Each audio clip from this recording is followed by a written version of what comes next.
செம்பருத்தி பூ சட்னி செய்கிறதுக்கு தேவையான பொருட்கள்: செம்பருத்தி பூ, வெங்காயம், தக்காளி, கறிவேப்பிலை, காஞ்ச மிளகாய்.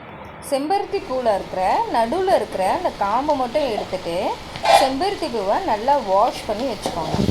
அதுக்கப்புறம் எண்ணெயை ஊற்றிட்டு அதில் ஒரு 2 வெங்காயம் தான் நாங்கள் கட் பண்ணி போட்டோம். 2 வெங்காயம், ஒரு தக்காளி, ஒரு 4 காஞ்ச மிளகாய். கொஞ்சம் காரம் அதிகமாக வேணுன்றவங்க அது 4 போட்டுக்கோங்க. கம்மியாக இருந்தால் போதும்னா ஒரு 2 மிளகாய் போதும்.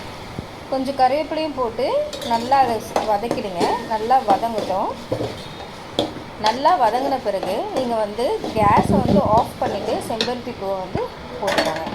அவ்வளோதாங்க. இது ஆறின பிறகு அரைச்சிட்டிங்கன்னா செம்பருத்தி பூ சட்னி சூப்பர்.